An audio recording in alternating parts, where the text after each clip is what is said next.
안녕하십니까. 인디패스의 김태입니다. 오늘은 여러분들께 조금, 그러니까 여지까지 입시와 관련된 얘기를 했었다면, 어떻게 보면 약간 현실적인 얘기를 좀 해야겠다 생각이 좀 듭니다.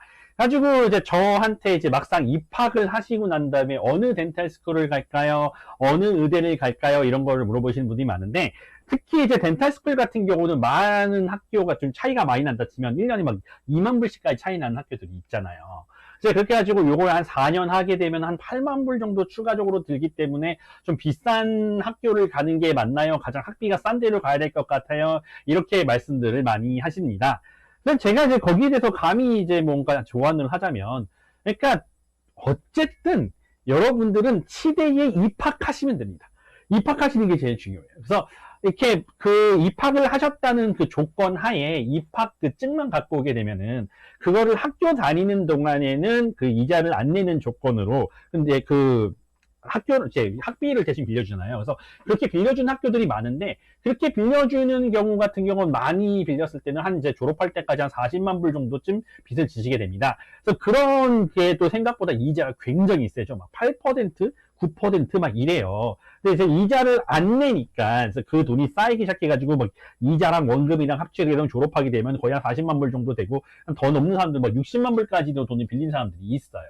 그래서 60만 불을 빌리게 되면은 이걸 언제 나갚나 생각을 하고 실제적으로 이제 의사분들이나 이제 덴티스트 분들이나 그 돈을 다 갚았을 때 막 케이크 가서 불고 막 파티 같은 거 하고 그러거든요. 나 드디어 스튜디오 너무 다 갚았다고 이렇게 말을 하는데 이 여러분들이 아셔야 될 가지 두 가지가 있습니다. 첫 번째로 미국에서의 가지고 있는 그 인플레이션을 생각하셔야 돼요. 지금 작년과 올해 사이에 인플레이션이 8.9%까지 올라갔기 때문에 그것 때문에 지금 난리가 난 거 아니겠습니까? 그래서 이제 이유를 막 올리고 있는데 가지고 그럼에도 불구하고 인플레이션이 6.5%대쯤 됩니다. 가지고 물론 이제 이자야 한 8%줄 나온다. 8%가 작은 돈은 아니긴 하지만 그게 어차피 인플레를 감안한다면 실질적인 그 이자 비용 같은 경우는 한 1, 2%, 2, 3% 정도밖에 안 된다고 생각하시면 될 것 같습니다.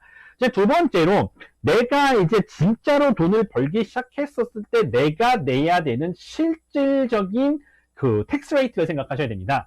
가지고 이 스튜던트 론 같은 경우는 내가 여기서 돈을 빌렸었을 때 내는 이자가 세금을 그러니까 소득세를 내기 전에 소득세 감면 혜택이 있습니다. 그래서 여러분들이 돈을 16만 불, 15만 불 이렇게 번다고 쳤었을 때 그 8만 7천 불인가 넘어가서부터는 거의 50%에 가까운 세금을 내시게 됩니다. 그 세금만큼을 요 이자를 내는 만큼은 그걸 안 내도 되기 때문에 사실상 실질적으로 내가 내는 이자율은 지금 거기서 감면을 받는 걸 생각한다 치면 4%의 이자를 내시게 되는 거고요. 그 다음에 그 4%의 이자를 내게 됐었을 때 인플레를 감안한다면 사실상 마이너스 인트레스트입니다.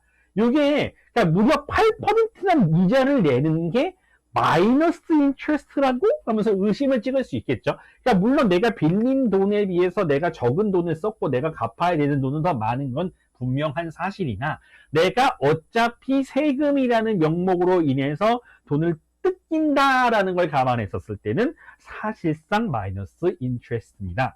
그렇기 때문에 여러분들이 잘 따져보고 계산기를 잘 따져보면은 돈을 빌릴 수 있을 만큼 빌리시는 게 이득입니다. 그러니까 이거는 그냥 가족분들이 결정하셔야 되는 부분 개인적인 게 문제라는 건 저도 알겠습니다만은 제가 여지껏 살면서 인생에서 가장 부럽다 생각했던 친구가 부잣집 아이인데 그 시대를 들어가면서 자기가 빌릴 수 있는 돈을 맥시멈으로 빌린 거예요. 제 친구 얘기입니다.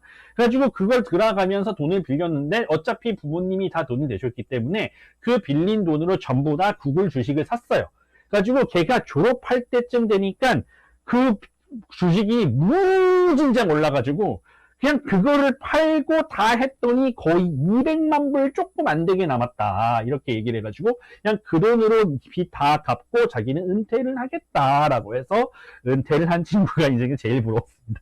그래서 아니 그래서 그 뭐야 졸업식에 페라리를 몰고 왔더라고요. 그래가지고 뭐 이제 나는 이제 여러분 안녕 이러면서 너는 열심히 치과 의사 해라 막 이렇게 했다는 거죠. 그래서 여러분들 같은 경우는 지금 이제 주식도 한참 떨어져 있겠다. 여러 가지 투자할 수 있는 부분도 많겠다. 뭐 아니면은 그냥 말 그대로 그 돈 갖다가 좀 불안하시면 전부 다 금을 샀다가 다시 되파난이 있더라도. 그러니까 지금 뭔가 이렇게 세상이 어려웠을 때 이렇게 뭐 돈은 누가 빌려준다. 외국에서 그냥 한마디로 신용도 없는 이제 이런 사회 초년생도 아닌 대학원을 들어가는 누구에게 돈을 빌려준다고 하는 거는 진짜 엄청난 기회라고 저는 개인적으로 생각합니다. 그래서 뭔가 당연히 돈을 다 내실 수 있는 거 알죠? 여러분들 당연히 그 뭐 가족들의 뭐 그 세이빙을 전부 다 깬 한이 있더라도 먼저 학비를 내시는 분, 그렇게 어렵게 생각하시는 분들 많은 건 제가 압니다만은 그냥 돈 빌려줄 때 그냥 다 돈을 최대한 빌리시고 난 다음에 뭐 여러 가지 방식으로 생각할 수 있는 게 되게 중요하지 않나. 그리고 나중에 세금에 대한 세금 절세 및 감면을 생각하신다면 돈을 빌리지 않는 것은 사실상 이해가 좀 안 된다라고 생각이 들긴 합니다. 그래서 대부분의 사람들이 이제 돈을 빌려놓고 한다면 10년에 걸쳐서 나눠 갚습니다. 그래서 10년에 걸쳐서 나눠 갚는 동안에 그렇게 되는 가장 큰 이유 중에 하나가 이 처음에 한 1, 2년, 3년 동안에 이제 그 빌린 돈이 한 40만 불, 50만 불 되게 되면은 그거에 대한 인트레스트에 대한 세금 감면 혜택이 굉장히 크기 때문에 그걸 누릴 수 있을 만큼 누리는 게 굉장히 중요하지 않나라는 생각을 하면서 어떻게 보면 여러분들께 어떻게 생각해 볼 수 있는 거래를 한번 건져드리면서 고민 한번 해보셔라 라고 말씀을 드릴 수 있을 것 같습니다. MDPS의 김태였고요. 또 여러분 하는 궁금한 게 있으시면 저희한테 메시지를 주시면 또 답변 드리겠습니다. 감사합니다. 안녕히 계세요.